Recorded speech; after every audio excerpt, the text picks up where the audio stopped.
Hi, my name's Michael, and welcome to Beekeeping 101. This apiary is on Marblehead Neck, about 18 miles northeast of Boston, and we've been keeping bees for about 8 years. We don't claim to be experts, but we've learned quite a bit through trial and error, literature, and taking classes about beekeeping. So please join us. We're going to talk about the basics today, about the beehive, the colony, the tools it takes to maintain the hive and the colony, and what you can expect from your beehive. So please join us. And we have our fearless cameraman, Ben Rhodes, who will help us and produce today's tutorial. Thank you, Ben. Say hi, Ben. Good morning. It's a beautiful day.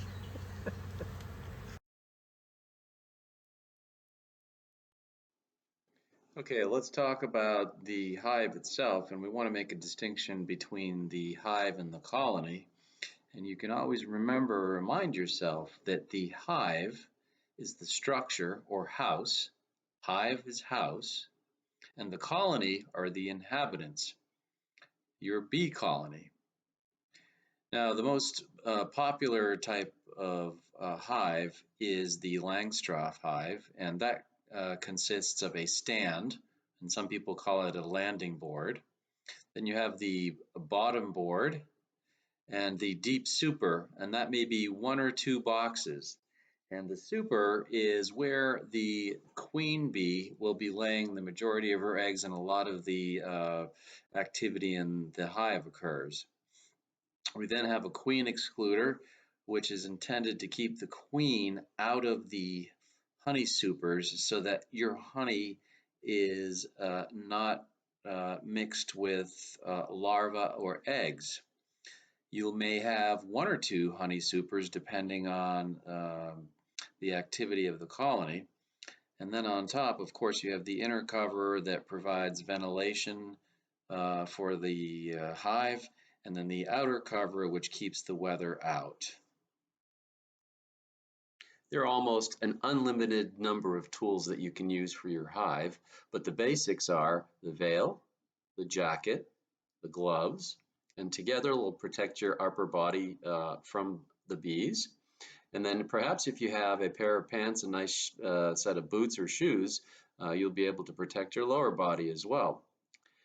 Now the basics for the tools are the brush, the combined J-hook and scraper, a 2-quart feeder, a smoker when you get into the hive. When it's time to harvest the honey, you'll need a scraper, a knife, a centrifuge or spinner, 2 filters, and a collection bucket that you'll use to fill your honey jars.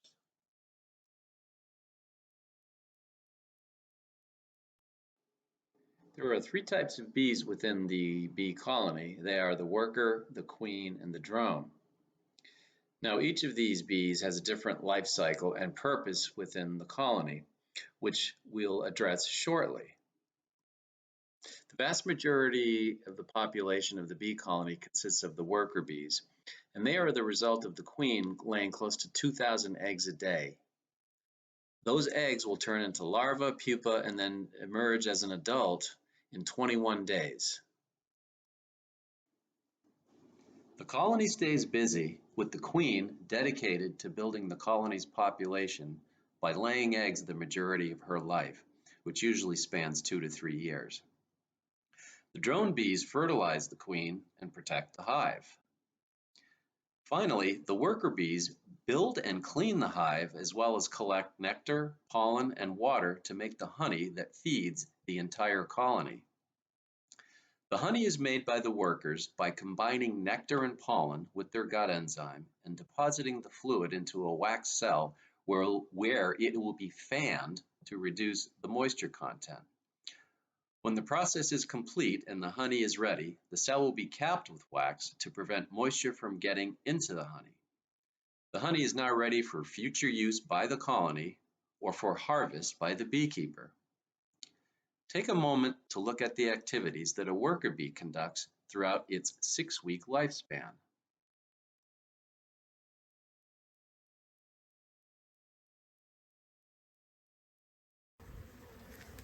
Within the hive, there are several different types of comb.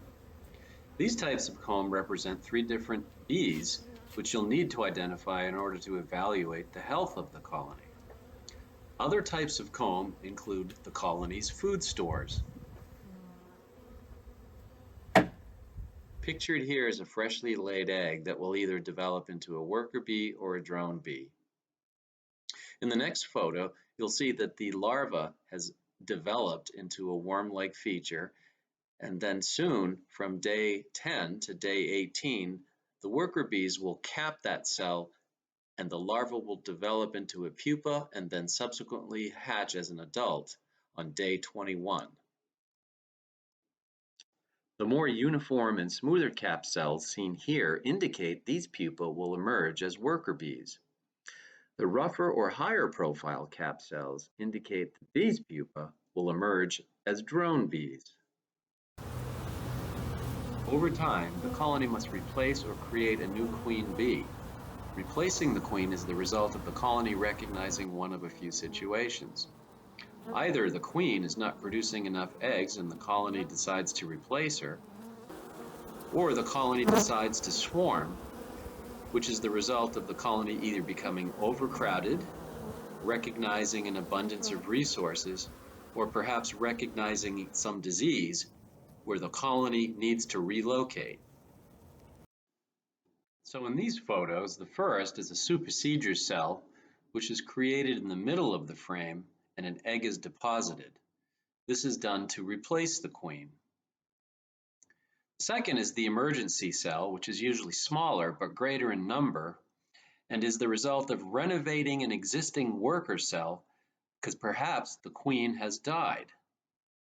And the third is the swarm cell, where the colony anticipates the old queen is about to leave, so the existing colony creates a new queen for itself. And these are located on the bottoms of the frames and look much like peanuts. And finally, the 3 components that make up the honey are the pollen, the nectar, and then the uncapped honey, which will be fanned, and once it's mature, become capped honey.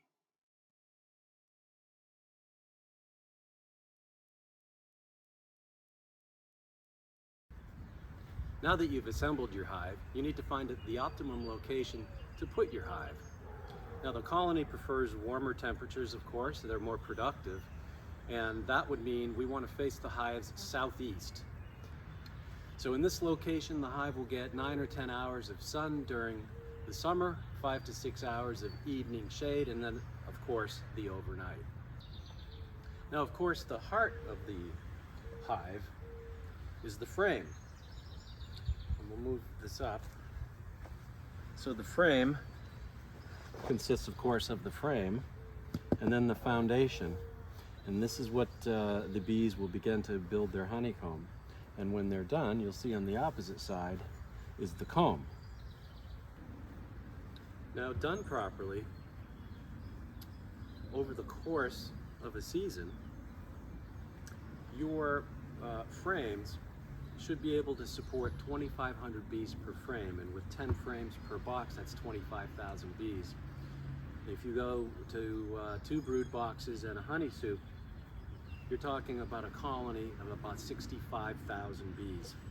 And because they're averaging only 6 weeks per bee in their lifespan, over the course of a season, your colony or your bees, the number of bees over the course of a season will be 260,000 bees. Now, one bee typically through its lifetime makes 1/12 of a teaspoon of honey. But again, done properly, this honey soup will produce 22 pounds of honey. That's the equivalent of 40 6-ounce jars.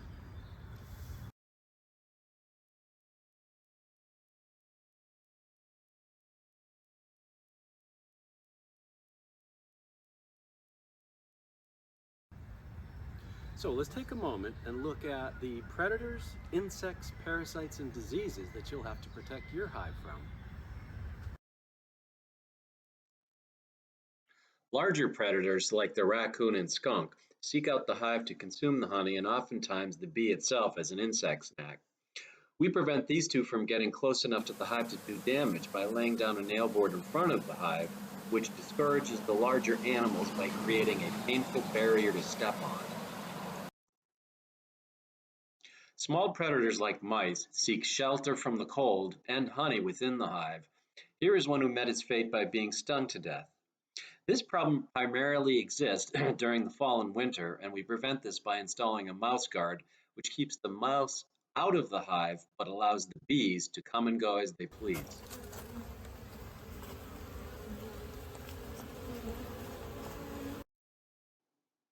Insects called winged robbers, like the notorious yellow jacket, are difficult to protect against, and that's why it's important to have a healthy colony where the bees and drones can protect the hive. Here is an example of a drone battling a yellow jacket to prevent it from going into the hive and robbing honey. Parasites like the varroa mite can feed on adults, but they mainly feed and reproduce on larvae and pupa in the developing brood, causing deformities and weakening of the bee. And if the mite progresses untreated, often it will lead to the collapse of the colony.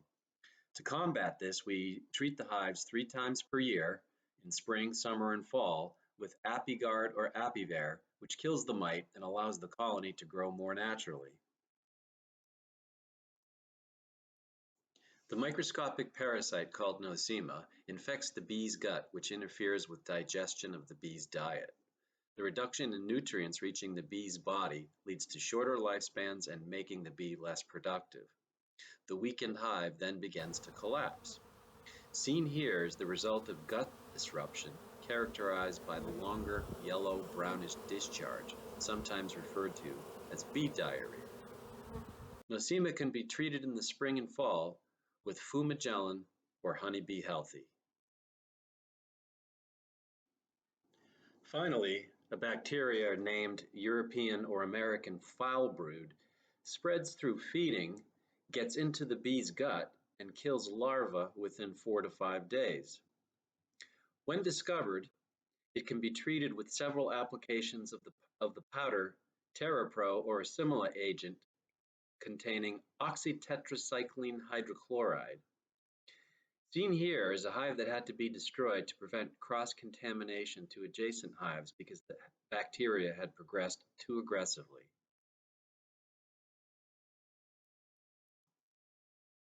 Managing the hive is a year-long process. Although some of the hive management activities continue throughout the year, I like to organize by 60-day cycles, which represent critical activities to get the hive prepared for each of the 4 seasons. They are: in January and February, I have a focus on getting the colony through the coldest part of the winter by feeding and monitoring both the hive and the colony. In March and April, the focus is on preparing and cleaning the hive for the upcoming season. By May and June, whether it's a new colony or an overwintered colony, we are medicating the colony and aggressively feeding sugar water to increase the population of the colony. In July and August, the focus turns to harvesting the honey and again medicating the colony to prepare for the cooler autumn months where the queen becomes less active and the bee population declines. In September and October, we consider a second harvest if appropriate and continue to medicate and prep the hives for autumn. And finally, at the end of the year, in November and December, we are focused on insulating the hives, putting up a wind fence if needed, and installing mouse guards, as well as initiating the winter's first feeding. So let's take a look at an example of a hive inspection in February where we found a healthy hive and a hive that had perished. And we have a very healthy hive.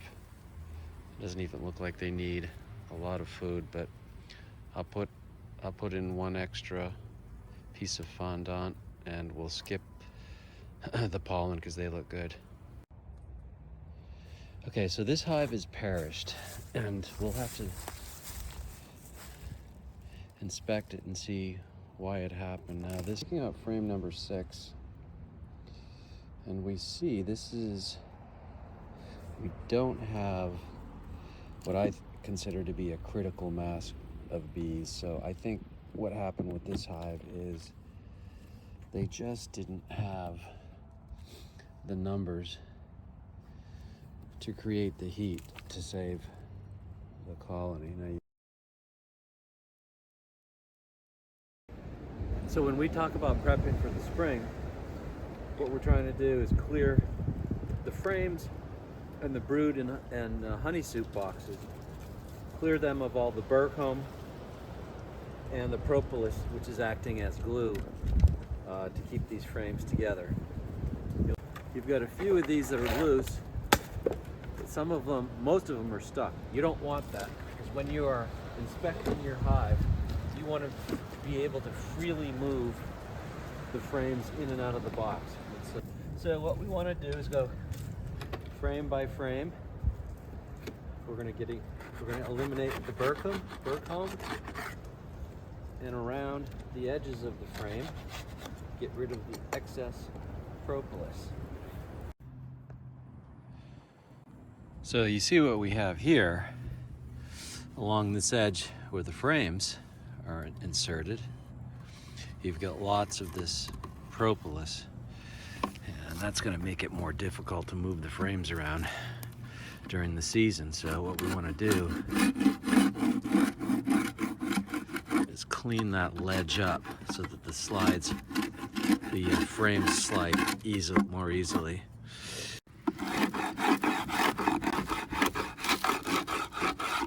These frames, and this entire box is smooth and clean, and they're all all the frames are very easily moved.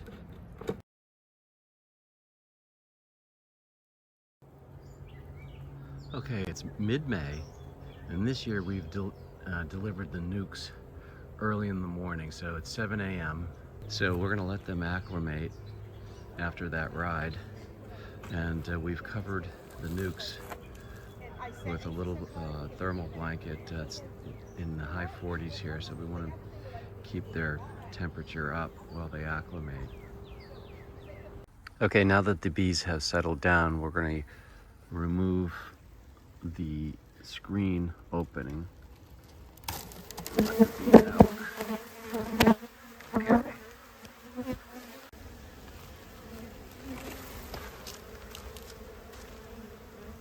Okay, so that will allow them to acclimate themselves over the next 48 hours.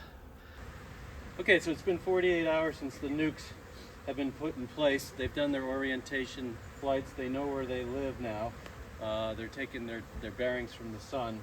And so what we're going to do today is put the nukes into a hive that they'll use as their home for the rest of the season. Okay, so we're ready to transfer the nucleus into their home for the summer. And the way we set up the hive for this colony is, remember, in the nukes there's 5 frames. There's 10 frames per box, so we have 5 frames here, and we make a space for these 5 frames that are coming in. But what we've done is we've taken frame number 3, so 1, 2, 3, all the way to 10. Frame number 3 has honey in it, and so that will get them started with food for the season. So today they're pretty active. We're gonna try to calm them down with a little smoke.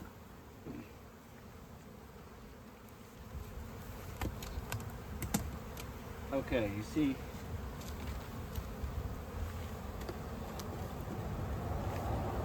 how the frames are packed here. So the queen's active, and we're going to take frame by frame, and we're going to keep them in the same order, so the bees have a good relative reference to where the brood and the food is stored.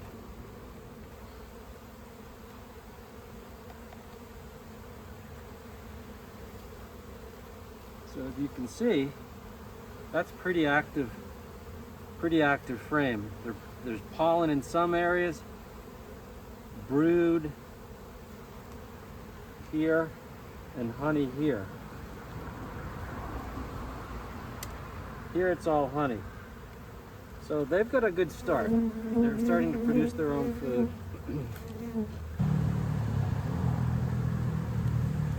Now we always want to space these, so we give frame number 1 and 10 enough room for the bees to use both sides of the frame.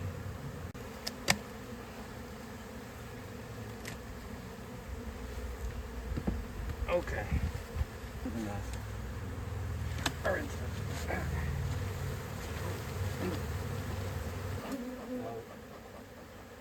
One or two of these bees are going to get squashed.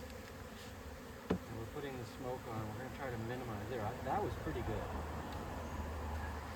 That's the inner cover. And we want to place it so the outer cover vents and it's not blocked. Okay, so that outer cover can now vent the inner cover. An entrance reducer is added to the hive to make it easier for the bees to defend the colony from winged robbers while the colony increases its numbers. It will be removed later.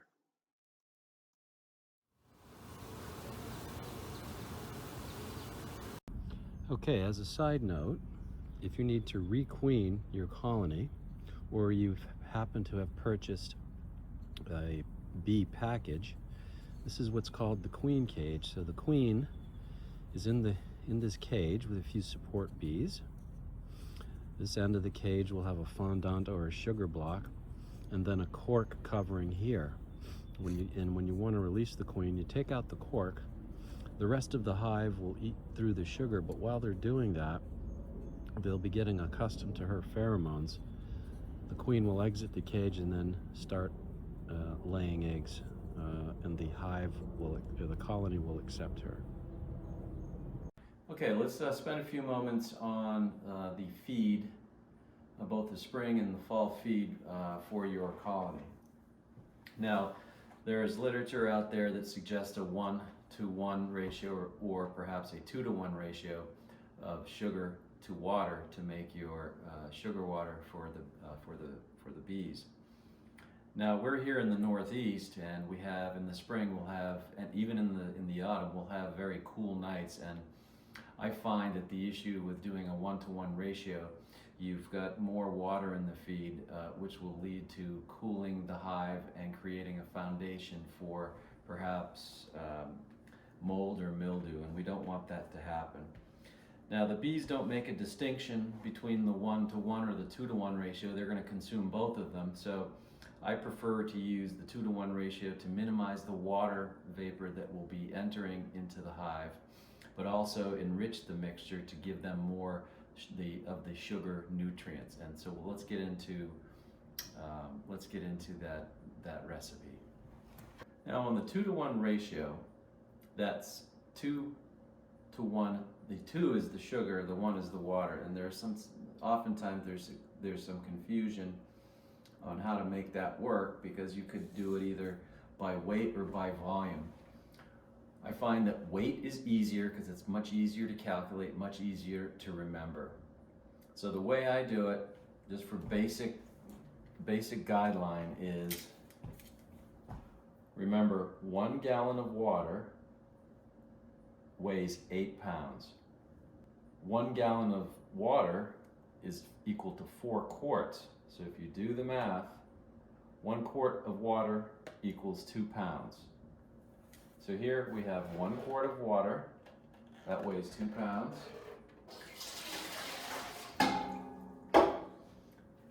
And you're familiar with the Domino's bag of sugar. This is 4 pounds. So we're going to put this together and incorporate it. So your 2-to-1 ratio is 4 pounds of sugar, 2 pounds of water. That will combine to give you, or fill your 2-quart feeder, which is the most common feeder. So once again, 1 quart of water, 1 bag of Domino's sugar, and that's your basic feed.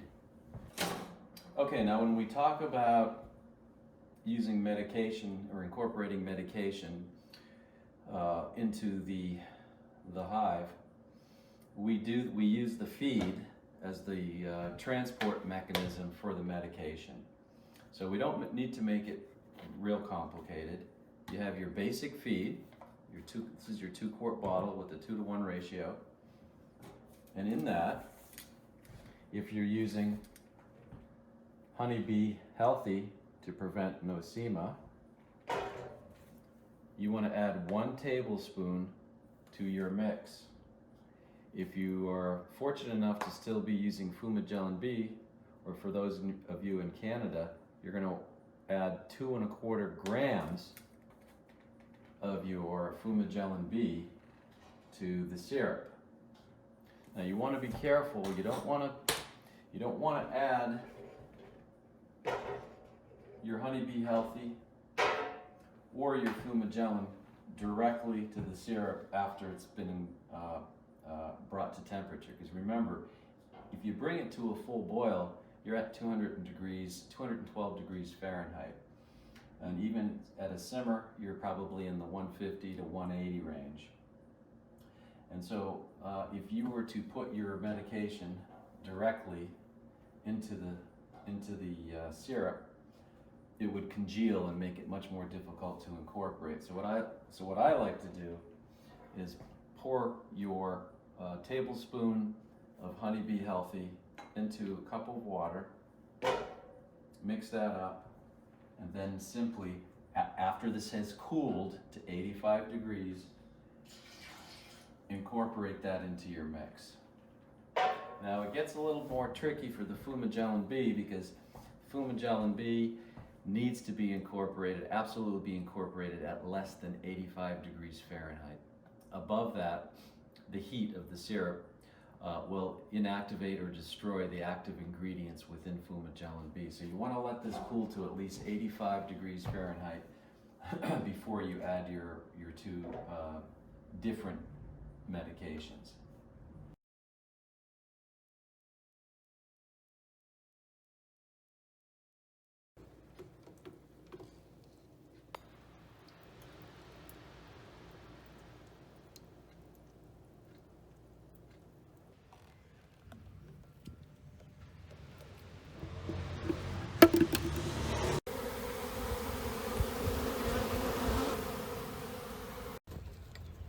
Okay, now this is the time of year where we've just finished medicating the bees with Apiguard to get rid of the mites. It's mid-spring, so we have this moisture board here. We're going to eliminate that. And we're checking to see the health of the hive. If we have more than 5 or 6 frames populated, we'll know that it's time to add the honey super. So here is the finished Apiguard tray. We've got 1, 2, 3, 4, 5, 6, 7 frames that are populated, so it's time to allow them to start producing honey. So we're going to take off the spacer, and we're going to install the queen excluder. We're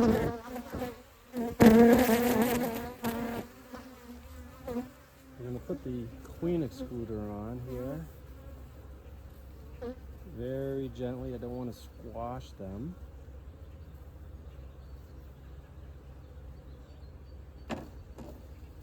Okay, so now the queen will not be able to get through to the honey super. Now, we've prepped the honey super.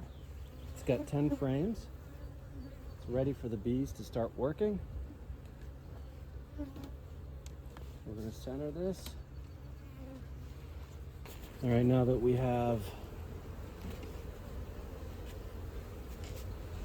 the honey soup in place, we'll put on the inner cover.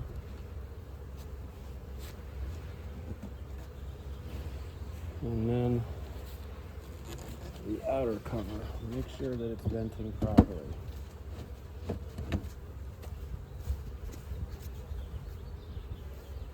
Okay, so now we're ready for honey production.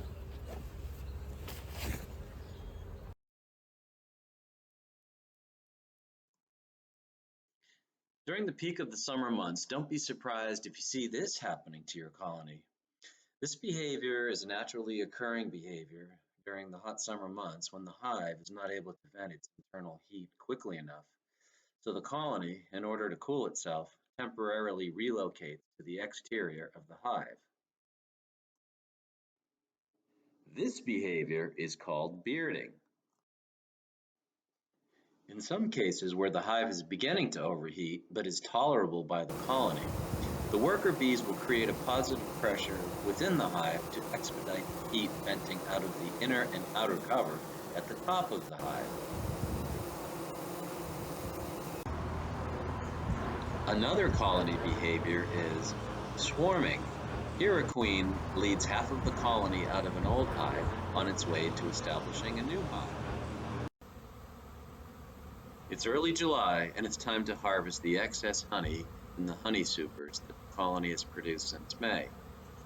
We want to monitor the honey production because we'd like the honey supers to be as full as possible before the long, hot, dry summer days begin to incent the colony to start consuming the honey instead of foraging for water and nectar outside the hive. If you're not able to monitor the honey super, you could find that the colony has consumed your honey. Here, we begin preparing the smoker that will help us remove the honey super from the hive. Good? We have already set up and prepared for the harvest by organizing a harvest station upwind from the colony to minimize the nuisance bees that follow the honey scent trail and contaminate the honey pour. We've also set up a staging area inside the house to bottle the honey. Harvesting the honey consists of removing the honey supers, extracting the frames, scraping the wax caps off of the honeycomb cells, spinning the frames in the centrifuge, filtering the honey, then bottling the honey.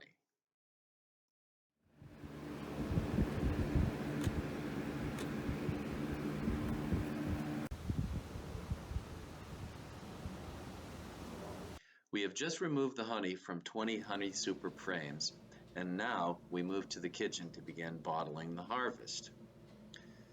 The honey that has run through its 2 filters in our 5-gallon bucket now contains the equivalent of 80 6-ounce jars for honey, and it's ready to be bottled.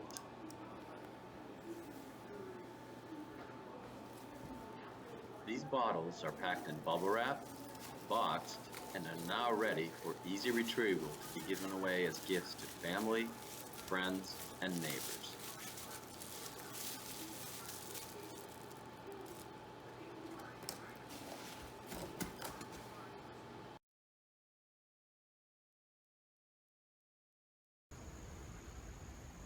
Okay, it's a beautiful October day. 3.5 weeks ago, we harvested the second batch of honey. We have removed the honey soups and the queen excluders. And now we're preparing the bees for the fall with a 2-to-1 sugar to water ratio. We're also treating for varroa. This will be the last treatment for the year. The items that will feed the colony over the winter from December to March are fondant and pollen. The hive insulation will either be a flexible insulation, almost like a beer koozie, that will slide over the hive, or a more rigid foam insulation, which requires a little more work to custom cut to your apiary. By late fall, we have insulated the hives, we have added the mouse guards, and installed our wind fence. The only thing left to deliver is the first feeding of the winter, where we will use a combination of fondant and pollen.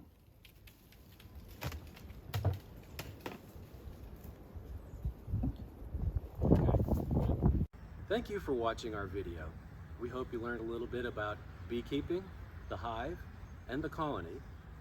So good luck with creating your apiary, building your hive, and managing your colony.